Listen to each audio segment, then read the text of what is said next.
आदिवासियों को कांग्रेस और जेएमएम बीजेपी हो रहा है, जेएमएम और बीजेपी हो रहा है, किसानों को सपोर्ट करने वाले तुम लोग केंद्रीय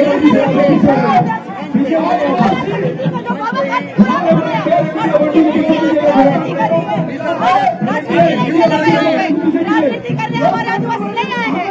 आदिवासी समुदाय अपने हक और अधिकार मांगने के लिए आए हैं और आदिवासियों के अस्मिता के साथ हमारे आदिवासी समुदाय को बढ़ाने के लिए हमारे आदिवासी समुदाय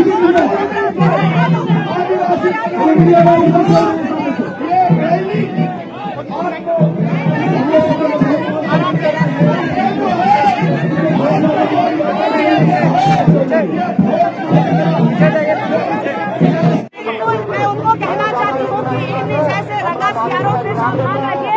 ये लोग समाज में आज तक कुछ नहीं किया और आज ये बुढ़ापे में आज जो बेटी आपकी उर्दुलान की है उस भीड़ को गुमराह करने का कोशिश किया जा रहा है। आप समाज से पूछिए, मुझे बहुत तकलीफ हो रही है नई राजनीति के कारणों की वजह से जेएमएम, बीजेपी ये सब गुंडाई राज किए हैं। यही लोगों के चलते आज तक पेशारी में कानून लागू नहीं हुआ है। सीएनटीएसपीटी एक्ट का उल्लंघन इन्हीं लोगों के द्वारा हो रहा है। देखिएगा सबसे ज्यादा जमीन तो कहते हैं लगातार इन्हीं लोगों ने आदिवासी समुदाय को गुमराह करने की कोशिश किया है, आदिवासी समुदाय को भटकाने का कोशिश किया है। मुझे तो छोड़ दीजिए, केंद्रीय सलाह समिति के अध्यक्ष मूलचंद तिर्की जी को भी जगह नहीं मिली। ये लोग सामाजिक नहीं है, ये आदिवासी नहीं है, ये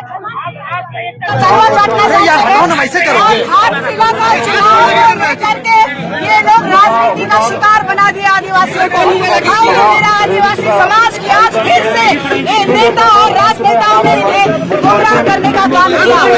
लोगों ने आदिवासी समुदाय को भटकाने का काम किया है।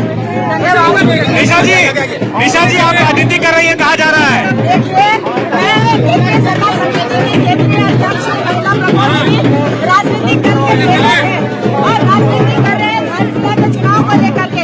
ये भीड़ इन लोगों की बकौती नहीं है। इनके बाबूजी के बाद जब मंत्री बनी थी उसके बाद इन लोगों के पास कौन सा मुद्दा था, कौन से मुद्दे थे इन नेताओं के पास में? आज निशा भगत की भीड़ में बैठ करके राजनीति चमका रहे हैं। निशा भगत के भीड़ में आकर के लोग बड़ा नेता बनने की कोशिश कर रहे हैं। इन लोगों ने बता दिया पूरे समाज को कि लगातार इन्हीं लोगों ने आदिवासी समुदाय को आदिवासी समुदाय को भटकाने का कोशिश किया है। मुझे तो छोड़ दीजिए, केंद्रीय सलाह समिति के अध्यक्ष मूलचंद तिर्की जी को भी जगह नहीं मिली। ये लोग सामाजिक नहीं है। देखिए, चूंकि ये लोग धर्मांतरित ईसाइयों के द्वारा प्रभावित लोग हैं, ये लोग आदिवासी रूढ़िवादी जन्य जनजाति के लोगों को गुमराह करने का काम कर रहे हैं। आदिवासी समुदाय के हितैषी नहीं है ये। आदिवासी समुदाय के लोगों को लगातार धर्मांतरित के लिए लोग प्रेरित करने वाले लोग हैं। आप देख लीजिए, झंडा का प्रकरण जो हुआ था, आदिवासी समुदाय के लोगों के द्वारा जो बात उठाई गई थी, जो मैंने शुरुआत की थी, भगवान बिरसा मुंडा जी के धरती आबाजी के पुण्य जो समाधि स्थल है, उस समाधि स्थल के पास में जो झंडा लगाया गया था, उस झंडा का अपमान जो है इन लोगों के द्वारा किया गया था और हमारे अगेंस्ट में लगातार ये लोग रहे थे। देख लीजिएगा, गीता श्री जी हो, चाहे देव कुमार धान हो, चाहे प्रेम साही मुंडा हो, एक आदिवासी जो कन्वर्टेड क्रिश्चियन है उनके फेवर में ये चले गए थे। हम सरना स्थल को पूजने वाले लोग हैं, हम रूढ़िवादी परंपरा को मानने वाले लोग हैं। हम आदिवासी समुदाय जो है लगातार पेड़ पौधा और प्रकृति को मानने वाले लोग हैं, चर्च में जाने वाले लोग नहीं है। जितना मैंने चर्च को विरोध किया है, जितना मैंने धर्मांतरित ईसाइयों को विरोध किया है, उतना ही मैंने कुर्मी समुदाय के लोगों का भी विरोध किया है। उतना ही मैंने लगातार कुर्मी। एक बात बताइए, आप मंच पर आए, आपके जैसे और भी लोग यहाँ पर हैं, लेकिन उनसे आपत्ति नहीं हुई, आपसे आपत्ति क्यों हुई? इसीलिए क्योंकि मैं क्रिश्चियंस का विरोध करती हूँ। लातेहार कार्यक्रम में जाने के दौरान एक रात पहले ही, जब मैं डुमरी से आ रही थी, उसके पहले एक दिन पहले ही उन लोगों ने मेरे फोन पे रंजीत कुमार उरांव नाम का एक बंदा फोन किया और उन्होंने कहा कि क्रिश्चियन समुदाय के बारे में तुमको बोलना नहीं है, और उन्होंने माँ बहन की गाली भी मुझे दी थी। और मैं क्रिश्चियन समुदाय का मैंने कहा कि विरोध क्यों नहीं करूंगी, क्योंकि सरना समुदाय ना हिंदू है, ना ही ईसाई है, ना सिख है, ना कोई पंथ को मानने वाला है। ईसाई समुदाय के लोग लगातार सरना समुदाय को बहलाने, फुसलाने, बरगलाने और हमारे समुदाय को देख लीजिएगा, मैंने बाइबल में इन लोगों का खुलासा भी किया है कि आदिवासी समुदाय के जो धर्म स्थल है उसको नष्ट कर देने की बात भी लिखी गई है कई किताबों में इनके द्वारा, फादर और प्रचारकों के द्वारा। तो मैं लगातार कहते आई हूँ कि ये धर्मांतरित लोगों के द्वारा, धर्मांतरित लोगों के पक्ष में ये लोग नेता लोग खड़े रहे हैं, आदिवासियों के पक्ष में कभी नहीं खड़े रहे हैं, जो कि वास्तविक ओरिजिनल आदिवासी रूढ़िवादी परंपरा को मानने वाले आदिवासियों के साथ ये लोग नहीं रहे हैं। आज अंतिम समय में आदिवासियों की अस्मिता के साथ खिलवाड़ करने के लिए घाटशिला का चुनाव में अपनी राजनीति की रोटी सेकने के लिए आदिवासी समुदाय को गुमराह किया जा रहा है।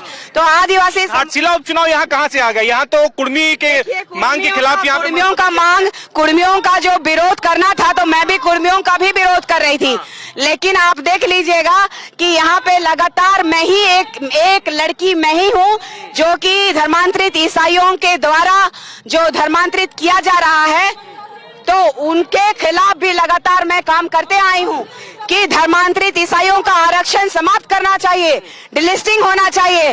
तो इनको हमारा विरोध नहीं बचा, क्योंकि क्यों उतारा गया? यही वजह है कि कोई और वजह? ये कभी नहीं चाहते हैं, क्योंकि लास्ट समय चल रहा है। इन लोगों ने राजनीति के परिप्रेक्ष्य में आदिवासियों के समाज के अस्मिता के लिए आज तक राजनीति में इन लोगों ने कुछ नहीं किया। इन लोगों को जो करना चाहिए था आज तक विकास का काम इन्होंने कुछ नहीं किया, और इन्हीं सबका पोल जो खोल रही हूँ मैं, तो इन लोगों को कहीं डर सता रहा है कि निशा भगत इस मंच के माध्यम से धर्मांतरित का मुद्दा ना उठा दे, इस मंच के माध्यम से पेशा अधिनियम कानून का मुद्दा ना उठा दे, इस मंच के माध्यम से CNT-SPT एक्ट का जो उल्लंघन हो रहा है उसको ना उठा दे। इसीलिए ये लोग हमें गुमराह करने के लिए लगातार आदिवासियों के मंच को हाईजैक करने का काम कर रहे हैं, और आदिवासी रूढ़िवादी परंपरा के मानने वाले लोगों का अपमान इस तरीके से। आरोप तो आप पर लग रहे हैं कि आप मंच हाईजैक करने आ गई। वो लोग इतने दिन से तैयारी कर रहे थे, इतने लोगों का भीड़ यहाँ पर जमा हुआ, अचानक निशा भगत आती है और क्रेडिट लेने के लिए मंच पे। चूंकि मैं कोई राजनीति पार्टी से नहीं हूँ, मैंने बार बार कहा है कि ये लोग जो है इससे पहले भी राजनीति कर चुके हैं। ईसाई का फेवर लेकर के सरना झंडा का अपमान ये लोग पहले ही कर चुके हैं, और ईसाई समुदाय के फेवर में ये लोग लगातार बात करने वाले लोग आज मुझे मंच में क्यों जगह देंगे? मैं कोई राजनीतिक पार्टी से नहीं हूँ, मैं केंद्रीय सरना समिति की केंद्रीय अध्यक्ष हूँ महिला प्रकोष्ठ की, और मुझे नहीं दिया, चलो ठीक है, केंद्रीय सरना समिति के केंद्रीय अध्यक्ष आदरणीय फूलचंद तिर्की जी को क्यों नहीं दिया गया? समाज के लोगों को क्यों नहीं दिया गया? ये जो लोग हैं गंदी राजनीति कर रहे हैं, रूढ़िवादी परंपरा के लोगों को मानने वाले लोगों को मटियामेट करने का इन लोगों की साजिश है, चाल है और कुछ नहीं है। यहाँ पर बहुत सारे आदिवासी समुदाय के उलगुलान किया, मैंने उलगुलान किया और मलाई ये लोग खाएंगे, इन्हीं को कहते हैं। भगत को आज रांची के महारैली में क्यों वहां से निकाल दिया? क्योंकि ये धर्मांतरित ईसाइयों के चमचे हैं। ये लोग राजनीति का आज तक में इन लोगों ने इतना बड़ा उलगुलान कभी नहीं कर पाए, और निशा भगत ने जो उलगुलान किया है तो ये जानते हैं कि ये किसी के बाप से नहीं डरती है, और ये पता है कि ये धर्मांतरित लोगों के बारे में बोलेगी और पेशा अधिनियम कानून के बारे में बोलेगी, CNT-SPT एक्ट के बारे में बोलेगी, और इसी चुनाव के दरमियान हमारे आदिवासी बेटा का जो सूर्य नारायण हांसदा का जो निर्मम हत्या पुलिस इनकाउंटर के द्वारा, फेक इनकाउंटर के द्वारा किया गया, ये बोलेगी। इसीलिए इन लोगों के द्वारा रोका गया। ये लोग सिर्फ और सिर्फ रंगा सियार लोग हैं, गंदी राजनीति करने वाले लोग। निशा भगत के सपोर्ट में कोई नहीं आया?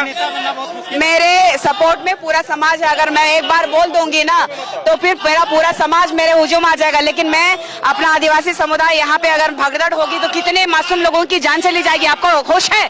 आप जैसे लोगों के पत्रकार होने के लोगों की वजह से ही ये सब चीजें भड़काऊ होती है। भड़काऊ मत करिए, एक बार मैं भड़का दूंगी तो पूरा भगदड़ हो जाएगा, आपको मालूम भी है। आपसे सवाल कर रहा हूँ निशा जी, कितने लोग सपोर्ट में मन से ही कोई नहीं आया, बाकी लोग खिलाफ में आपसे हो गए?